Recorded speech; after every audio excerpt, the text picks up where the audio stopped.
Arrête-toi une seconde. Tu vas au marché, tu achètes du riz et tu reviens à la maison. Mais laisse-moi te poser une question. Ce riz, il vient d'où? Il enrichit qui? Et pourquoi ce n'est pas un Africain local? Il y a des hommes que tu ne vois jamais, qui ne sont ni artistes, ni footballeurs, mais qui sont plus riches que la plupart de nos ministres. Leur business, contrôler ce que nous mangeons, est leur plus grand cauchemar que l'Afrique ne produise jamais. Dans cet épisode, on nomme le système et on montre comment les jeunes Africains peuvent reprendre le contrôle. Bienvenue dans cette vidéo. Depuis quelques jours, je m'interroge sur la consommation alimentaire de l'Afrique, d'où le sujet d'aujourd'hui. Qui contrôle la nourriture en Afrique? Lorsqu'on parle de développement africain, on parle de construction de routes, d'écoles et création d'entreprises tech. Mais il y a un sujet qu'on évite, le commerce alimentaire sur le continent africain. Lorsque tu vas dans un grand supermarché ou dans une grande boutique, qui se trouve derrière les caisses? Qui sont les vrais propriétaires? Le constat est simple, ce n'est jamais un Africain local. Ce domaine est dominé par des réseaux de Libanais, de Syriens, d'Européens, de Chinois ou d'Indiens qui sont installés sur le continent depuis des décennies. Mais rassure-toi, ce n'est pas un complot, c'est de l'économie et cela vient de l'histoire. Pour comprendre comment nous sommes arrivés là, il faut regarder les chiffres. L'Afrique importe plus de 75 milliards de dollars de nourriture par an. Selon la FAO, l'Afrique importera plus de 110 milliards de dollars de nourriture en 2027. Et ce n'est pas tout. L'Afrique importe plus de 15 millions de tonnes de riz par an, ce qui positionne l'Afrique comme le premier marché importateur mondial. Mais voici le paradoxe. L'Afrique possède 60% des terres arables non exploitées de la planète. Nous avons la terre, l'eau, les bras, le soleil, mais nous payons l'Asie et l'Europe pour nous nourrir. Conséquence, notre argent ne nous sert ni à financer la construction de nos écoles, de nos usines, de nos hôpitaux, car il part à l'étranger. Chaque sac de riz que tu achètes a une histoire, et cette histoire part à un point très précis. Nous sommes en 2008 et le monde traverse une crise alimentaire mondiale. Le prix du riz double puis triple. Par conséquent, les humains se lèvent au Mali, en Côte d'Ivoire, au Sénégal, car les gens meurent pour la nourriture. Et qui répond? Les familles libanaises, indiennes et les groupes européens. Ces familles ne souffrent pas de la crise, au contraire, elles profitent car elles ont les connexions, le stock et les licences. L'origine de ce système débute après l'indépendance des pays des États africains, dans les années 60 à 70. Les États africains, dans l'obligation de nourrir leur population, accordent des licences à des communautés étrangères déjà très organisées. Ces communautés ont eu le coup de génie en réinvestissant leurs bénéfices, former leurs enfants à apprendre le business, tisser des liens étroits avec les chefs politiques. Résultat, 50 ans plus tard, elles tiennent toujours le marché. Elles ont tout intérêt que l'Afrique ne produise pas, car si cela est le cas, toutes leurs licences d'importation ne valent plus rien. Maintenant qu'on connaît l'histoire, décortiquons le système. Ce système a 3 niveaux. Le niveau numéro 1, les importateurs. Ce sont ceux qui détiennent les licences d'importation de riz, de coton, d'huile, de blé, de lait en poudre.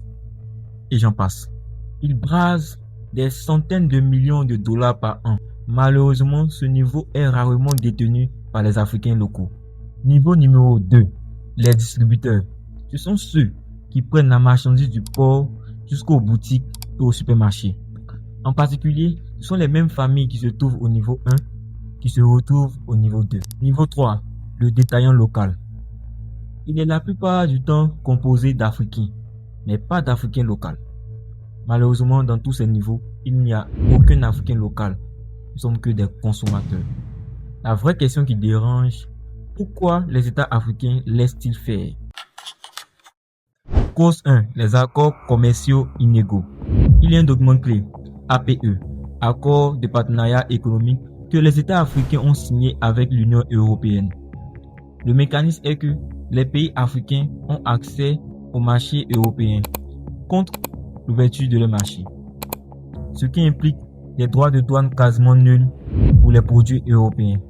Il faut savoir qu'il y a une règle dans cet accord qui limite les pays africains à protéger leur industrie locale. En conclusion, l'Afrique a signé des accords qui limitent sa propre industrialisation alimentaire. La plupart du temps en Afrique, les licences d'importation sont données à ceux qui ont des relations politiques, pas aux plus compétents. Ayant des relations avec les partis politiques, ceux-ci financent les campagnes électorales et en retour ont de plus en plus de partenariats. Les partis politiques recevant ces financements ont l'obligation de protéger le marché en échange, ce qui empêche le développement de l'agriculture locale. Cause numéro 3, le manque de chaînes industrielles locales. Les producteurs africains qui veulent vendre à grande échelle se heurtent contre un mur, car il y a des manques tels que les usines de transformation et de logistique moderne. Par conséquent, les produits se gâtent et il y a un manque de compétitivité.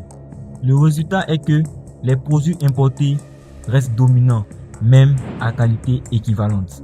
Ces causes ne sont pas abstraites, elles ont des conséquences concrètes sur nos vies.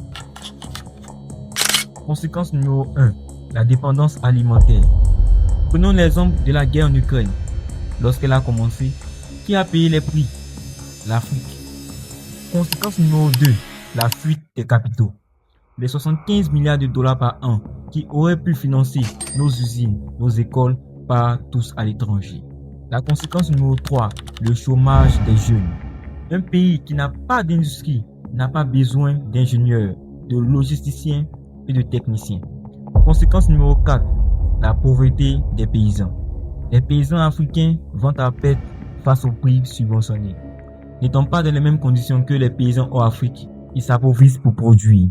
La bonne nouvelle, c'est que ce n'est pas une fatalité. D'autres pays l'ont déjà résolu. Par exemple, le Vietnam et son riz. Le Vietnam a choisi de produire son riz et l'Afrique a choisi d'importer.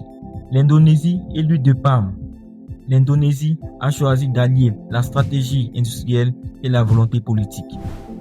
Le Maroc et son modèle agricole. L'État marocain a priorisé l'agriculture et a mis des moyens. Ce qui manque, ce n'est pas la ressource, c'est l'organisation, la volonté et les jeunes qui jouent autrement. La révolution se fera avec les usines, l'intelligence artificielle et j'en passe. Ce n'est pas le fait de se plaindre matin, midi, soir qui nous aidera. C'est le fait de travailler pour la génération future, comme l'ont fait la Chine et les États-Unis. L'Afrique n'a pas besoin de sauveurs venus de l'extérieur. Elle a besoin de nous.